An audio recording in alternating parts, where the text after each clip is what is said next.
Already back here live from the Red Streak Rumble. Week number 9, Richie's Backyard Barbecue. We do have Coach TG with us, and Coach, another notch in the belt. You got off that skid, 3-game skid, and you took care of business with Southeastern, 46-26. Your thoughts? Yes, winning feels a lot better than losing. You got to enjoy the wins. I've learned that through the years because the losses are tough. So when you get wins, enjoy them no matter what.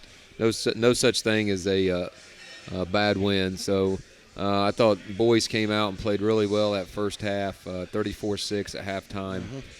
Defensively, offensively, did some nice things. I thought, of course, Zane Brownfield ran well. Luke threw it well. Brent had a huge night. Wade went down early with his ankle and went out. I hate it for him, man. He's had some bad luck this year. About time he gets healthy, he bangs that ankle again. But Mason had a good first half. We did a nice job. We got some turnovers, converted some turnovers, just did some nice things. I guess it's the tell of our season. We just quite couldn't put them away. We've done that a few times, just not been able to put teams away. And 34-6, then it's 34-20. But kids came back and put a nice drive together, the score. And, we got to account for the quarterback better. We do work on that. We just our eye discipline isn't good at times, who we're looking at and stuff like that. So things we can work on. But we got the win. Like I said, Zane had a huge night running the ball for us. And then Luke, I think, threw for 299 yards. Yep. Brent had about 170 receiving. So very balanced there. The offensive line, Harrison Alexander went out early. So Gabe or Malachi went to guard, and Jake Kyle stepped in at tackle. Did a nice job stepping in there. So, Bo and Gabe were solid as always, like they always are. So, on the defensive side of the ball, Gabe had a nice night defensively. Really, Nathan Schrum, our nose guard, had a good night once we got down and looked at it. So it was a good win. Offensively, they're not bad at Southeastern. The boys, we told the boys that they got some kids, some athletes can do some things. They're just the turnover bug kills them, and that's really what killed us. In that it was 3-0, and then we turned it over a couple times, and then you let them back in the game. So anyway, we got to fix that. You can't turn it over, but it was a good win. Homecoming night, anytime you get a win on homecoming and at your place, you'll take it. Well, you're right. I was pleased with my effort keeping track of Zane. I had him for 165 yards, so I was only 1 yard off. I was really pleased with that, trying to keep track of everything. But Luke had some good runs, a couple TDs, 66 yards is what I got. Yep. Macho Man Jr., Savage, he's got some power to He him. does. He's been biting at the bit to run the ball. It's just, you got Buddy and Zane. There's just not a lot of carries to go around. So that was good. That's the one thing with guys go down, when guys, can't play, it's opportunities for others to get some time. So that was good for Wyatt to get his, because down the road he's going to be a good running back. So it was good to get him some reps in practice, and then also on Friday night get him a few carries. Buddy Wilson, status. He's going to go tomorrow night. I don't know how much. He's kind of going to be on a pitch count. He hasn't practiced much the last 2 weeks, so we're going to kind of ease him back into it. But, he's good to go. Now, Luke, again, 299 with 3 TDs. Other than that one pick six, I thought he had a pretty good night. And I liked was that the tight end? It wasn't the pop pass, was it? It was kind of like the pop pass. Yes, it kind of was. But that was a really nice play. I thought you guys. Yes, it was. It was. It was something we haven't. It's in our package, and we've had it in, and we got a little different look than we was expecting. So it's something we hadn't practiced all week. We'd practiced a couple weeks before, and But Luke threw a nice pass. Zach Hanna ran a nice route, and we talked about it on the sideline. I said, "Hey guys, you're gonna we're going to run this," and they executed, did a nice job. That was a nice ball. Yes, Luke threw it well, did a nice job. The pick six, I got on him. We talked about it. He just stared it down. It was a slant pass, and he just took way too much time, and he just stared it down, and that linebacker got underneath of it and took it back. So we worked on that, of course, and that's being young, you're still going to make a few mistakes like that. So, but it wasn't. He was open. He just waited too long. Right. Right. I thought he threw some more nice balls, to Brent, and Brent made some nice catches. So I thought our screen game was pretty good, the wide receiver screen. So I was pleased with that. Brent, speaking of him, 7 catches for 178 yards and 3 TDs. It was like a coming out party for him that game. He played really well. Oh yeah, yes. He does so much for us, kicking, catching, defense. But he's got such a catch radius. He can go up and get it, and he runs good routes. He's not the fastest kid, but once he gets going, he gets those long legs going, not a lot of people run him down. So he does it, and he's put in so much work. Him and Luke, but put in so much work during the off season, the last couple years. On Sundays they'll go down and throw for an hour in the facility outside, and you can tell. And of course, we have others. Wade's been there a lot. Jace Johnson and those guys. Luke's always trying to get them together, and that's what it takes. And you can tell they've created some chemistry there.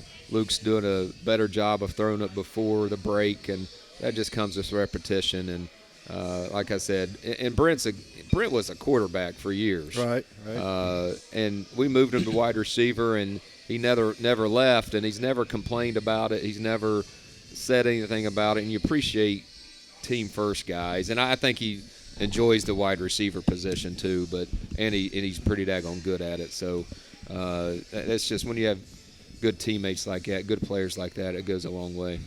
Well, speaking of that, senior night tomorrow night, you got Adina coming to town. So your thoughts on both those? Yeah, senior night. Man, it goes fast. I read something the other day. Football, the days are long, but the weeks are fast, and it does. I mean, sometimes the days seem, man, you got practice, and then you got scouting, then you got this, you got that. But man, the weeks just fly by, and now it's week 9. So seniors, we got 6 seniors: Gabe Lamerson, Tyler Tackett, Zane Brownfield, Brent McGuire, Gary Mollett, and Devin Rapp.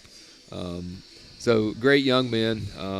So we honored them tonight. Had a little dinner, banquet, whatever you want to call it. Great turnout for that. Had just, man, they sometimes our kids are spoiled. The parents, senior moms did a great job of honoring those. Had a great honoring those guys. Had a great dinner tonight, and then we'll honor them tomorrow before the game. But that's a good. It's a small group, and it's small group. Usually like 12, 14 seniors, but when it's smaller though, you get to know them better. I know this group, like I said, because there's not many seniors, so I've been around them, and it's always hard to say goodbye to them. Oh yeah. And like you said on the radio before I heard you on the radio in the car there, once football's over, it's over. There's no, I can play golf for the rest of my life. Right. And really I can play basketball, pick up basketball, alumni baseball. I can play softball, go out and play some baseball anytime, anywhere.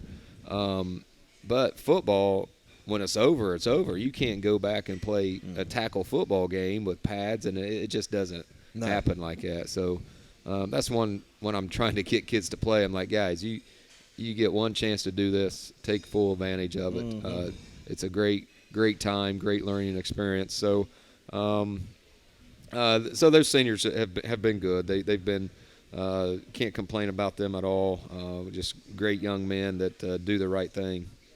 Now, Dina, I looked at this. This is weird. They're averaging 34 points a game, but they're giving up 48. You guys are averaging 33 a game, only giving up 20. So your thoughts on tomorrow night? Offensively, they're pretty good. The numbers in the last couple of weeks they've struggled offensively. But man, they put up 40 some against Paint Valley, 30 some against St. Trace. The Drexler boy running back. He runs hard. He's a load. Number 3 is as fast as anyone we've seen. The quarterback is young, sophomore. Man, he can throw it. They're not afraid to throw it. You ever think, hey, it's just a run game? No. He'll drop back and he'll chuck that thing deep. He's got a good, strong arm. So we got to be ready. We got to not let him get going. We got to get some penetration and disrupt. I think the last couple weeks teams have kind of disrupted them, and we've got to do the same thing tomorrow night. Defensively, they do struggle at times. They kind of they're trying to find their way, I think. The one game they kind of play this defense, the other game they kind of play this. So we've got to be ready, whatever they come up with, and be ready to adjust and go against it. But they've got some firepower, and they're young. They're very young, so they've got some kids coming back, and I'm sure their coach is trying to figure that out too and try to keep them together and plan for the future. Well, last but not least, we mentioned the playoffs with your 2 players. You got to win out, and you probably need a couple teams to lose. Yeah, we do. We don't control our own destiny, which stinks. And we were talking about that today. The last 3 years, it's pretty much we're in, and then you start looking as coach. You got to worry about this week, but you also need to have a plan for tomorrow too. Right. So we were always kind of looking ahead. Hey, we might play this team, and really almost trying to get tapes and who we're going to get. And week 8 and 9 and 10, you do kind of have an eye toward the playoffs, and that's fun. It is. that is fun. Hey, who we might play, and so it's been different this year because we don't know. But it's been good today. We just need to worry about ourselves. We got to win. If we get in, we get in. If we don't, we don't. But it doesn't matter unless you get in. So, we got to have some help. Some teams lose, but we got to take care of our business first. That's what Cade and Wade said. Is hey, we just need to win out, and then where the chips fall, we'll see. Yep. It's a tough region. I think we got 28 teams in the region, 27, and I don't know how it gets unbalanced, but the other regions have like 24, 25, but we have the most teams in our region. I don't know how that works out. We got all the private schools from central Ohio in our region too. I don't know how that works out, but right. Anyway, we just got to worry about our business, go out and win some games, and see where it falls. But 7-3 be a good year. It is. No matter what. So I looked today, Coach, and there are 7 teams with a lower record, worst record. Now, you don't have a worst record, but you're better than them. Yes. And they're ahead of you. And I'm like, man, that stinks. That absolutely stinks. And when we had this schedule, when we put it together, Valley, Valley's usually a pretty good team. You wouldn't think they'd only have 1 or 2 wins at this time, when you schedule it. I know Oak Hill's kind of struggled, but when we scheduled them, probably 4 years ago is when you actually, and at that time, they were winning 4, 5, 6 games, and you just don't know. So when you can't predict the future. Goshen was the one where it was kind of a last-minute deal. We was actually supposed to play South Point. Right. They went a different direction, so we were kind of stuck with Goshen. So you can't always control that, and we just haven't had a lot of wins this year by the teams we've beat. But that's no fault of us. It just is what it is. Yeah. But we got to finish strong. Kids had a good week of practice. They always come in ready to go. Good workman type attitude. Well, that's a fact, and it's been a good week. Like you said, the win really cures a lot, and you got another win staring you in the face tomorrow night, I believe. You just got to come play ball and take care of business. Don't turn the ball over. Yes, pretty simple game. come out ready to go. Don't turn it over and get some. But I expect a good crowd. It's supposed to be a beautiful night again, so we might be pouring out the old black jerseys too. So Is that right? you know, just a little.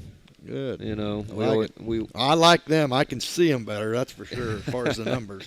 But no, the kids get excited about that. But Yeah, good stuff. Anyway. Well, good luck tomorrow night, Coach. As always, great interview. Thanks for coming down. Thanks for sending your players, and go get them tomorrow night. Thank you, T. Fred. All righty, buddy.